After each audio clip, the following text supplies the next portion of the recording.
ஒரு ADG law and ஆர்டருக்கு அவருக்கு சார்பா அவருடைய டிபார்ட்மெண்ட்ல இருக்கக்கூடிய ஒரு அதிகாரி எஸ்பிஎஸ் வாட்ஸ்அப் குரூப்ல ஒரு மெசேஜ் போடுறாரு.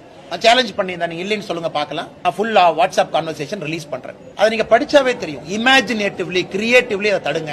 இது காவல்துறை வேலைங்களா? உங்களுடைய மூளையெல்லாம் பயன்படுத்தி இதை தடுங்கன்னு ஒரு மாநிலத்தினுடைய போலீஸ் உயர் அதிகாரிகள் ஒரு எஸ்பியினுடைய வாட்ஸ்அப் குரூப்ல போடுறாங்க. இது ஒரு பக்கம். அறநிலைத்துறை அதிகாரியினுடைய பேர் போட்டு எந்த கோவில் போட்டு ஆடியோ கான்வர்சேஷன் ரிலீஸ் பண்ணோம். இது அறநிலைத்துறை அவர் பேர் போட்டு எந்த கோவில் இருக்காருன்னு ஆடியோ கான்வர்சேஷன் ரிலீஸ் பண்ணோம். எதற்கு திமுக அந்த வேலையில் இறங்கணும்?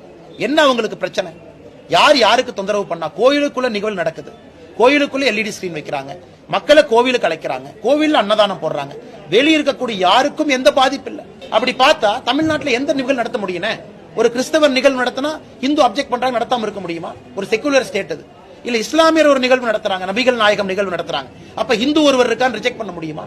அதனால எந்த எஜ்ஜுக்கு இந்த மைனாரிட்டி அப்பீஸ்மெண்ட் அரசு?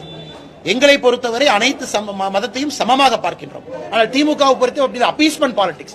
இதை மைனாரிட்டி சகோதர சகோதரரை விரும்பல, இதை கிறிஸ்தவ சகோதர சகோதரிகள் விரும்பல, இஸ்லாமிய சகோதர சகோதரிகளே இதை விரும்பல.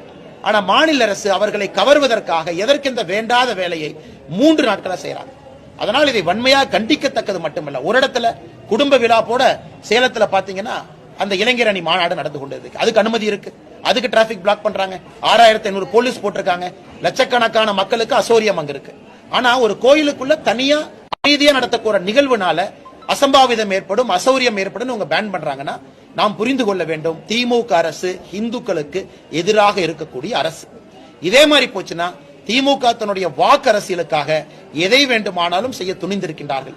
இன்னைக்கு சுப்ரீம் கோர்ட்டும் ஹைகோர்ட்டும் மிக தெளிவாக சாட்டையடி தீர்ப்பு கொடுத்து தான் இதை நடத்த வேண்டிய நிர்பந்தத்திற்கு நாம் அனைவரும் தள்ளப்பட்டிருக்கிறோம்.